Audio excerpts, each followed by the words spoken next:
ॐ शुक्लाम्बरधरं विष्णुं शशिवर्णं चतुर्भुजं प्रसन्नवदनं ध्यायेत् सर्वविघ्नोपशान्तये। गुरुर्ब्रह्मा गुरुर्विष्णुर्गुरुर्देवो महेश्वरः। गुरुः साक्षात् परब्रह्म तस्मै श्रीगुरवे नमः। गुरवे सर्वलोकानां भिषजे भवरोगिणां निधये सर्वविद्यानां श्रीदक्षिणामूर्तये नमः। ज्ञानानन्दमयं देवं निर्मलस्फटिकाकृतिम् आधारं सर्वविद्यानां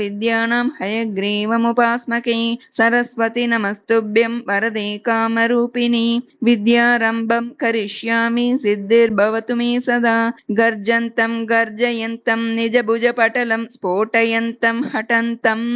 रूप्यन्तं तापयन्तं दिवि भुवि दितिजं क्षेपयन्तं क्षिपन्तं क्रन्दन्तं रोषयन्तं दिशि दिशि सततं संहरन्तं भरन्तं वीक्षन्तं घूर्णयन्तं शरणिकरशतैर्दिव्यसिंहं नमामि। उग्रं वीरं महाविष्णुं ज्वलन्तं सर्वतोमुखं नृसिंहं भीषणं भद्रं मृत्युमृत्युं नमाम्यहम्। श्री लक्ष्मी नरसिंह सहस्रनाम स्तोत्रम् ध्यानम् सत्यज्ञानसुखस्वरूपममलं क्षीराब्धिमध्ये स्थितं योगारूढमतिप्रसन्नवदनं भूषा सहस्रोज्ज्वलं त्र्यक्षं चक्रपिनाकसाभयकरान् बिभ्राणमर्कच्छविं छत्रीभूतपणीन्द्रमिन्दुधवलं लक्ष्मीनरसिंहं भजे।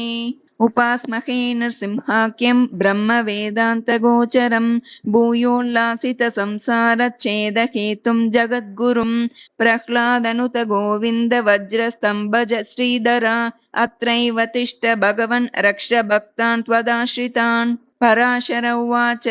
मन्त्रज्ञानक्रियायोगसारभूतैष्यनामभिः ब्रह्मणा संस्तुतो विष्णुः सहस्रं तदब्रवीम्यहम्। अथ स्तोत्रम् ब्रह्मोवाच ॐ नमो नारसिंहाय वज्रदंष्ट्राय वज्रिणे वज्रदेहाय वज्राय नमो वज्रनखाय च वासुदेवाय वन्द्याय वरदाय वरात्मने वरदाभयहस्ताय वराय वररूपिणे वरेण्याय वरिष्ठाय श्रीवराय नमो नमः। प्रह्लादवरदायैव प्रत्यक्षवरदाय च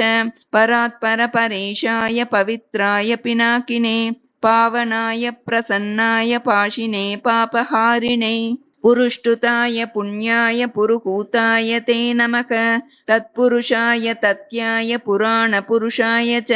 पुरोदसे पूर्वजाय पुष्कराक्षाय ते नमः।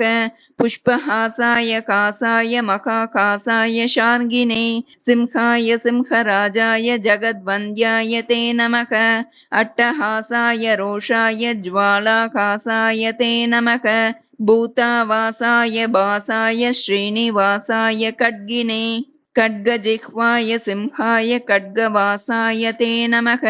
नमो मूलादिवासाय धर्मवासाय धन्विने धनञ्जयाय धन्याय नमो मृत्युञ्जयाय च शुभञ्जयाय सूत्राय नमः शत्रुञ्जयाय च निरञ्जनाय नीराय निर्गुणाय गुणाय च निष्प्रपञ्चाय निर्वाणप्रदाय निबिडाय च निरालम्बाय नीलाय निष्कलाय कलाय च निमेषाय निबन्धाय निमेषगमनाय च निर्द्वन्द्वाय निराशाय निश्चयाय निजाय च निर्मलाय निदानाय निर्मोहाय निराकृते नमो नित्याय सत्याय सत्कर्मनिरताय च सत्यध्वजाय मुञ्जाय मुञ्जिकेशाय केशिने हरिकेशाय केशाय गुणाकेशाय वै नमः। सुकेशायोर्ध्वकेशाय केशिसंहारकाय च जलेशाय स्थलेशाय पद्मेशायोग्ररूपिणे पुष्पेशाय कुलेशाय केशवाय नमो नमः। सूक्तिकर्णाय सूक्ताय रक्तजिह्वाय रागिणे दीप्तरूपाय दीप्ताय प्रदीप्ताय प्रलोभिने प्रचिन्नाय प्रबोधाय प्रभवे विभवे नमः। प्रभञ्जनाय पान्ताय प्रमाय प्रमिताय च प्रकाशाय प्रतापाय प्रज्वलायोज्ज्वलाय च ज्वालामालास्वरूपाय ज्वालाजिह्वाय ज्वालिने महोज्ज्वलाय कालाय कालमूर्तिधराय च कालान्तकाय कल्पाय कलनाय कलाय च कालचक्राय शक्राय षट्चक्राय च चक्रिणे अक्रूराय कृतान्ताय विक्रमाय क्रमाय च कृत्तिने कृत्तिवासाय कृतज्ञाय कृतात्मने संक्रमाय च क्रुद्धाय क्रान्तलोकत्रयाय च अरूपाय स्वरूपाय हरये परमात्मने अजेयायादिदेवाय अक्षयाय क्षयाय च अघोराय सुघोराय घोरघोरतराय च नमोऽस्तु घोरवीर्याय लसद्घोराय ते नमः घोराध्यक्षाय दक्षाय दक्षिणार्याय शम्भवे अमोघाय गुणौघाय अनघायागहारिणे मेघनादाय नादाय तुभ्यं मेघात्मने नमः मेघवाहनरूपाय मेघश्यामाय मालिने व्यालयज्ञोपवीताय व्याघ्रदेहाय ते नमः व्याघ्रपादाय ते व्याघ्रकर्मणे व्यापकाय च विकटास्याय वीर्याय विष्टरश्रवसे नमः विकीर्णनखदंश्राय नखदंश्रायुधाय च विश्वक्सेनाय सेनाय विह्वलाय बलाय च विरूपाक्षाय वीराय विशेषाक्षाय साक्षिणे वीतशोकाय वित्ताय विस्तीर्णवदनाय च विधानाय विधेयाय विजयाय जयाय च विबुधाय विभावाय नमो विश्वम्भराय च वीतरागाय विप्राय विटङ्कनयनाय च विपुलाय विनीताय विश्वयोने नमो नमः विडम्बनाय वित्ताय विश्रुताय वियोनये विह्वलाय विवादाय नमो व्याकृतये नमः विलासाय विकल्पाय महाकल्पाय ते नमः बहुकल्पाय कल्पाय कल्पातीताय शिल्पिने कल्पनाय स्वरूपाय पणितल्पाय वै नमः तटित्प्रभाय ताक्ष्याय तरुणाय तरस्विने रसनायान्तरिक्षाय तापत्रयहराय च तारकाय तमोघ्नाय तत्त्वाय च तपस्विने तक्षकाय तनुत्राय वटवेतरलाय च शतरूपाय शान्ताय शतधाराय ते नमः शतपत्राय ताक्षाय स्थितये शान्तमूर्तये शतक्रतुस्वरूपाय शाश्वताय शतात्मने नमः सहस्रशिरसे सहस्रवदनाय च सहस्राक्षाय देवाय दिशश्रोत्राय ते नमः नमः सहस्रजिह्वाय महाजिह्वाय ते नमः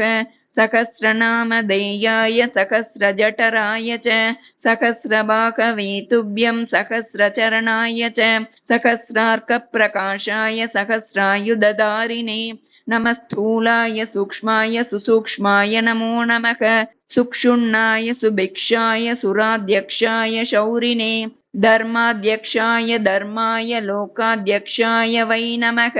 प्रजाध्यक्षाय शिक्षाय विपक्षक्षयमूर्तये कालाध्यक्षाय तीक्ष्णाय मूलाध्यक्षाय ते नमः अधोक्षजाय मित्राय सुमित्रवरुणाय च शत्रुघ्नाय अविघ्नाय विघ्नकोटिहराय च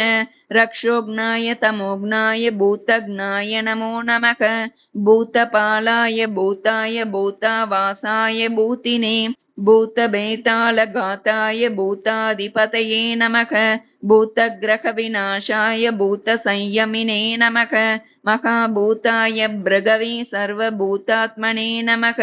सर्वारिष्टविनाशाय सर्वसम्पत्कराय च सर्वाधाराय सर्वाय सर्वातिहरये नमः सर्वदुःखप्रशान्ताय सर्वसौभाग्यदायिने सर्वज्ञायाप्यनन्ताय सर्वशक्तिधराय च सर्वैश्वर्यप्रदात्रे च सर्वैश्वर्यविदायिने सर्वज्वरविनाशाय सर्वरोगापहारिणे सर्वाभिचारहन्त्रे च सर्वोत्पादविघातिने पिङ्गाक्षायैकशृङ्गाय द्विशृङ्गाय मरीचये बहुशृङ्गाय लिङ्गाय महाशृङ्गाय ते नमः माङ्गल्याय मनोज्ञाय मन्तव्याय महात्मने महादेवाय देवाय मातुलुङ्गधराय च महामाया प्रसूताय मायिने जलशायिने महोदराय मन्दाय मदनाय मदाय च मधुकैटभहन्त्रे च माधवाय मुरारये महावीर्याय धैर्याय चित्रवीर्याय ते नमः चित्रकर्माय चित्राय नमस्ते चित्रबाणवे मायातीताय मायाय महावीर्याय ते नमः महातेजाय बीजाय तेजोदाम्ने च बीजिने तेजोमयन् नृसिंहाय तेजसाम्निधये नमः महादंश्राय तुष्टाय नमः पुष्टिकराय च शिपिविष्टाय हृष्टाय पुष्टाय परमेष्टिने विशिष्टाय च शिष्टाय गरिष्ठायेष्टदायिने नमो ज्येष्ठाय श्रेष्ठाय तुष्टायामिततेजसे अष्टाङ्गन्यस्तरूपाय सर्वदुष्टान्तकाय च वैकुण्ठाय विकुण्ठाय केशिकण्ठाय कण्टिने कण्ठीरवाय लुण्ठाय निश्शटाय हठाय च सत्त्वोद्रिक्ताय कृष्णाय रजोद्रिक्ताय वेदसे तमोद्रिक्ताय रुद्राय ऋग्यजुस्साममूर्तये ऋतुध्वजाय कालाय मन्त्रराजाय मन्त्रिणे त्रिनेत्राय त्रिवर्गाय त्रिधाम्ने च त्रिशूलिने त्रिकालज्ञानरूपाय त्रिदेहाय त्रिदात्मने नमस्त्रिमूर्तिवन्द्याय त्रितत्त्वज्ञानिने नमः अक्षोभ्याय निरुद्धाय अप्रमेयाय बाणवे अमृताय अनन्ताय अमितायामराय च अपमृत्युविनाशाय अपस्मारविघातिने अन्नदायान्नरूपाय अन्नायान्नभुजे नमः आद्याय निरवध्याय वेद्यायाद्भुतकर्मणे सद्योजाताय सन्ध्याय वैद्युताय नमो नमः अद्वातीताय सत्त्वाय वागतीताय वाग्मिने वागीश्वराय गोपाय गोप्त्रे गोहितकारिणे गन्धर्वाय गभीराय गर्जितायोर्जिताय च पर्जन्याय प्रबुद्धाय प्रधानपुरुषाय च पद्माभाय सुनाभाय पद्मनाभाय भासिने पद्मनेत्राय पद्माय पद्मायाः पतये नमः पद्मोदराय पूताय पद्मकल्पोद्भवाय च नमो हृत्पद्मवासाय भूपद्मोद्धरणाय च शब्दब्रह्मस्वरूपाय ब्रह्मरूपधराय च ब्रह्मणे ब्रह्मरूपाय ब्रह्मनेत्रे नमो नमः ब्रह्मादये ब्राह्मणाय ब्रह्मात्मने नमः सुब्रह्मण्याय देवाय ब्रह्मण्याय त्रिवेदिने परब्रह्मस्वरूपाय पञ्चब्रह्मात्मने नमः नमस्ते ब्रह्मशिरसे तथाश्वशिरसे नमः अथर्वशिरसे नित्यम् अशनिप्रमिताय च नमस्ते तीक्ष्णदंष्ट्राय लोलाय ललिताय च लावण्याय लवित्राय नमस्ते भासकाय च लक्षणज्ञाय लक्ष्याय लक्षणाय नमो नमः लसद्वीपाय दीप्ताय विष्णवे प्रभविष्णवे वृष्णिमूलाय कृष्णाय श्रीमहाविष्णवे नमः पश्यामि त्वां महासिंहं हारिणं वनमालिनं किरीटिनं कुण्डलिनं सर्वाङ्गं सर्वतोमुखं सर्वतः पाणिपादोरुं सर्वतोक्षिशिरोमुखं सर्वेश्वरं सदा तुष्टं सत्त्वस्थं समरप्रियं बहुयोजनविस्तीर्णं बहुयोजनमायतं बहुयोजनहस्ताङ्घ्रिं बहुयोजननासिकं महारूपं महावक्त्रं महादंशं महाभुजं महानादं महारौद्रं महाकायं महाबलम् आनाभेर्ब्रह्मणो रूपम् आगलाद्वैष्णवं तथा आशीर्षाद्रौद्रमीशानं तदग्रे सर्वतः शिवम् नमोऽस्तु नारायण नारसिंह नमोऽस्तु नारायण वीरसिंह नमोऽस्तु नारायण क्रूरसिंह नमोऽस्तु नारायण दिव्यसिंह नमोऽस्तु नारायण व्याघ्रसिंह नमोऽस्तु नारायण पुच्छसिंह नमोऽस्तु नारायण पूर्णसिंह नमोऽस्तु नारायण रौद्रसिंह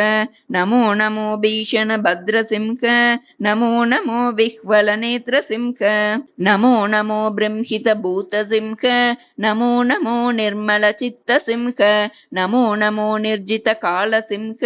नमो नमो कल्पितकल्पसिंह नमो नमो कामदकामसिंह नमो नमस्ते भुवनैकसिंह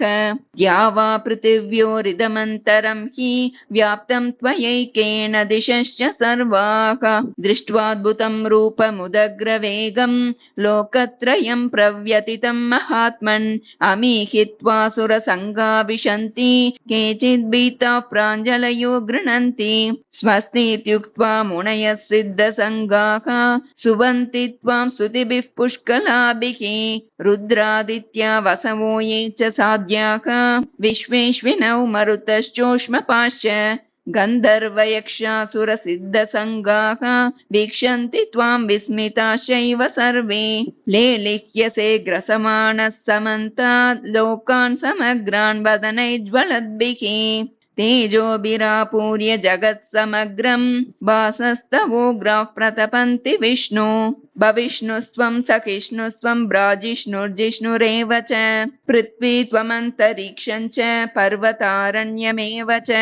कलाकाष्ठा विलिप्तस्त्वं मुहूर्तप्रहरादिकम् अहोरात्रं त्रिसन्ध्या च पक्षमासर्तुवत्सराः युगादिर्युगभेदस्त्वं संयुगो युगसन्धयः नित्यं नैमित्तिकं काम्यं महाप्रलयमेव च करणं कारणं कर्ता भर्ता हर्ता त्वमीश्वरः सत्कर्ता सत्कृतिर्गोप्ता सच्चिदानन्दविग्रहः प्राणस्त्वं प्राणिनां प्रत्यग् आत्मा त्वं सर्वदेहिनां सुज्योतिस्त्वं परं ज्योतिरात्मज्योतिर्सनातनः ज्योतिर्लोकस्वरूपस्त्वं ज्योतिर्ज्ञो ज्योतिषां पतिः स्वाहाकार स्वदाकारो वषट्कारः कृपाकरः हन्ताकारो निराकारो वेदाकारश्च शङ्करः अकारादिक्षकारान्तः ओङ्कारो लोककारकः एकात्मा त्वमनेकात्मा चतुरात्मा चतुर्भुजः चतुर्मूर्तिश्चतुर्दंश्चतुर्वेदमयोत्तमः लोकप्रियो लोकगुरुः लोकेशो लोकनायकः लोकसाक्षी लोकपतिः लोकात्मा लोकलोचनः लोकाधारो बृहल्लोको लोकालोकमयो विभुः लोककर्ता महाकर्ता कृतकर्ता कृतागमः अनादिस्त्वम् अनन्तस्त्वम् अभूतो भूतविग्रहः स्तुतिस्तुत्यस्तव प्रीतः स्तोतानेतानियामकः त्वं गतिस्त्वं मतिर्मह्यं पिता माता गुरुः सखा सुहृदश्चात्मरूपस्त्वं त्वां विना नास्ति मे गतिः नमस्ते मन्त्ररूपाय अस्त्ररूपाय ते नमः बहुरूपाय रूपाय पञ्चरूपधराय च भद्ररूपाय रूढाय योगरूपाय योगिने समरूपाय योगाय योगपीठस्थिताय च योगगम्याय सौम्याय ध्यानगम्याय ध्यायिने ध्येयगम्याय दाम्ने च दामाधिपतये नमः धराधराय धर्माय धारणाभिरताय च नमो दात्रे च सन्दात्रे विदात्रे च धराय च दामोदराय दान्ताय दानवान्तकराय च नमः संसारवैद्याय भेषजाय नमो नमः क्षीरध्वजाय शान्ताय वाताय प्रमिताय च सारस्वताय संसारनाशनायाक्षमालिने असि चर्मधरायैव षट्कर्मनिरताय च विकर्माय सुकर्माय परकर्म विघातिने सुकर्मणे मन्मथाय नमो मर्माय मर्मिणे करिचर्मवसानाय करालवदनाय च कवये पद्मगर्भाय भूगर्भाय कृपानिधे ब्रह्मगर्भाय गर्भाय बृहद्गर्भाय दूर्जटे नमस्ते विश्वगर्भाय श्रीगर्भाय जितारये नमो हिरण्यगर्भाय हिरण्यकवचाय च हिरण्यवर्णदेहाय हिरण्याक्षविनाशिने हिरण्यकनिकन्त्रे च हिरण्यनयनाय च हिरण्यरेतसे तुभ्यं हिरण्यवदनाय च नमो हिरण्यशृङ्गाय निःशृङ्गाय च शृङ्गिने भैरवाय सुकेशाय भीषणायान्त्रमालिने चण्डाय तुण्डमालाय नमो दण्डधराय च अखण्डतत्त्वरूपाय कमण्डलुधराय च नमस्ते दण्डसिंहाय सत्यसिंहाय ते नमः नमस्ते श्वेतसिंहाय पीतसिंहाय ते नमः नीलसिंहाय नीलाय रक्तसिंहाय ते नमः नमो हरिद्रसिंहाय धूम्रसिंहाय ते नमः मूलसिंहाय मूलाय बृहत्सिंहाय ते नमः पातालस्थितसिंहाय नमः पर्वतवासिने नमो जलस्थसिंहाय अन्तरिक्षस्थिताय च कालाग्निरुद्रसिंहाय चण्डसिंहाय ते नमः अनन्तजिह्वसिंहाय अनन्तगतये नमः नमो विचित्रसिंहाय बहुसिंहस्वरूपिणे अभयङ्करसिंहाय नारसिंहाय ते नमः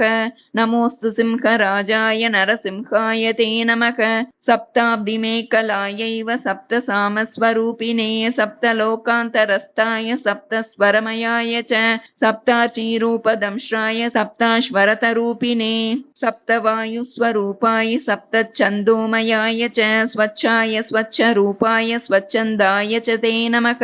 श्रीवत्साय सुवेशाय श्रुतये श्रुतमूर्तये शुचिश्रवाय शूराय सुप्रभाय सुधन्विने शुभ्राय सुरनाथाय सुलभाय शुभाय च सुदर्शनाय सूक्ष्माय निरुक्ताय नमो नमः सुप्रभावस्वभावाय भवाय विभवाय च सुशाखाय विशाखाय सुमुखाय सुखाय च सुनखाय सुदंशाय सुरथाय सुदाय च सांख्याय सुरमुख्याय प्रख्याताय प्रभाय च नमः कट्वाङ्गहस्ताय केटमुद्गरपाणये खगेन्द्राय मृगेन्द्राय नगेन्द्राय ध्रुवाय च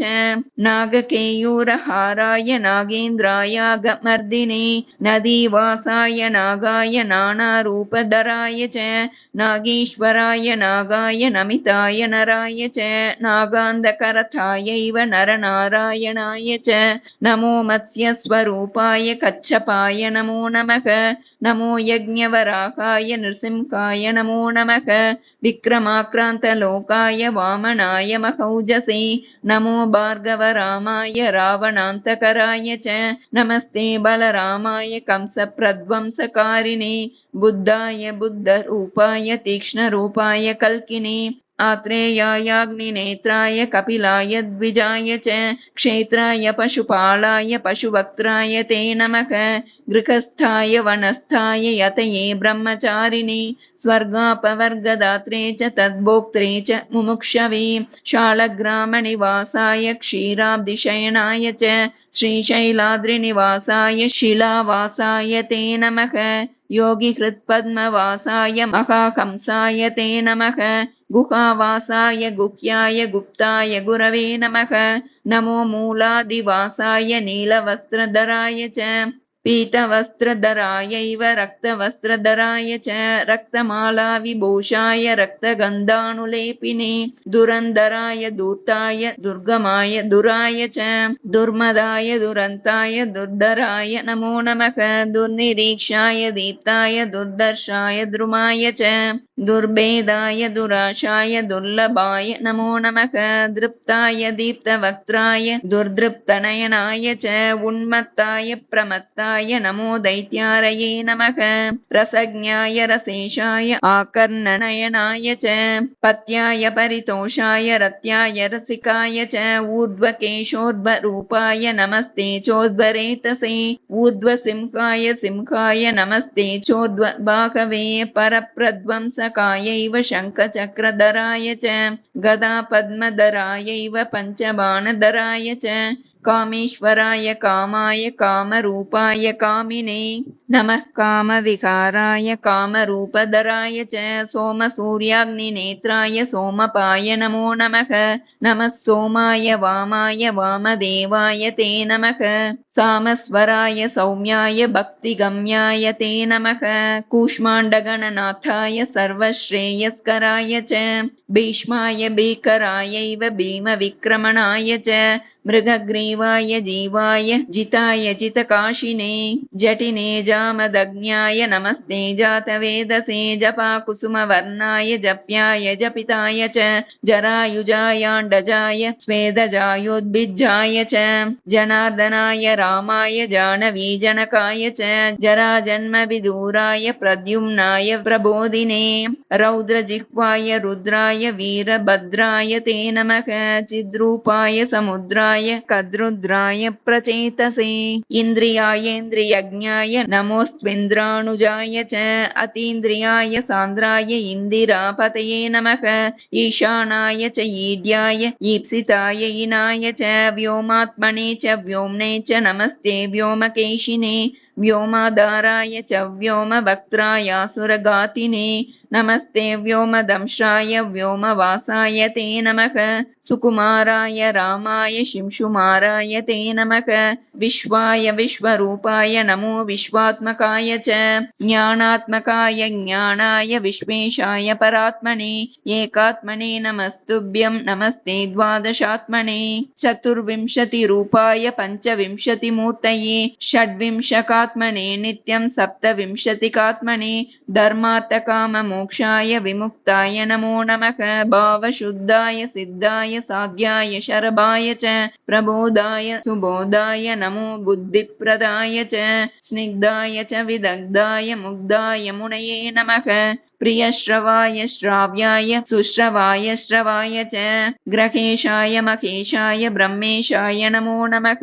श्रीधराय सुतीर्थाय हयग्रीवाय ते नमः उग्राय चोग्रवेगाय उग्रकर्मरताय च उग्रनेत्राय व्यग्राय समग्रगुणशालिने बालग्रहविनाशाय पिशाचग्रहघातिने दुष्टग्रहनिहन्त्रे च निग्रहानुग्रहाय च वृषध्वजाय वृष्ण्याय वृषाय वृषभाय च उग्रश्रवाय शान्ताय नमः श्रुतिधराय च नमस्ते देवदेवेश नमस्ते मधुसूदन नमस्ते पुण्डरीकाक्ष नमस्ते दुरितक्षय नमस्ते करुणा सिन्धो नमस्ते समितिञ्जय नमस्ते नारसिंहाय नमस्ते गरुडध्वज यज्ञध्वज नमस्तेस्तु कालध्वज जयध्वज अग्निनेत्र नमस्तेस्तु नमस्ते ह्यमरप्रिय महानेत्र नमस्तेस्तु नमस्ते भक्तवत्सल धर्मनेत्र नमस्तेस्तु नमस्ते करुणाकर पुण्यनेत्र नमस्तेस्तु नमस्ते भीष्टदायक नमो नमस्ते जयसिंहरूप नमो नमस्ते वरसिंहरूप नमो नमस्ते गुरुसिंहरूप नमो नमस्ते नरसिंहरूप नमो नमस्ते नरसिंहरूप नमो नमस्ते नरसिंहरूप मङ्गलं स्तम्भडिम्बाय मङ्गलं मृत्युमृत्यवे मङ्गलं रौद्ररूपाय नारसिंहाय मङ्गलं मङ्गलं स्तम्भडिम्बाय मङ्गलं मृत्युमृत्यवे मङ्गलं रौद्ररूपाय नारसिंहाय मङ्गलं मङ्गलं स्तम्भडिम्बाय मङ्गलं मृत्युमृत्यवे मङ्गलं रौद्ररूपाय नारसिंहाय मङ्गलं जय जय लक्ष्मी नरसिंह वज्रस्तम्भज नरसिंह जय जय लक्ष्मी नरसिंह वज्रस्तम्भज नरसिंह जय जय लक्ष्मी नरसिंह वज्रस्तम्भज नरसिंह जय जय लक्ष्मी नरसिंह वज्रस्तम्भज नरसिंह जय जय लक्ष्मी नरसिंह वज्रस्तम्भज नरसिंह जय जय लक्ष्मी नरसिंह वज्रस्तम्भज नरसिंह जय जय लक्ष्मी नरसिंह वज्रस्तम्भज नरसिंह जय जय लक्ष्मी नरसिंह वज्रस्तम्भज नरसिंह जय जय लक्ष्मी नरसिंह वज्रस्तम्भज नरसिंह।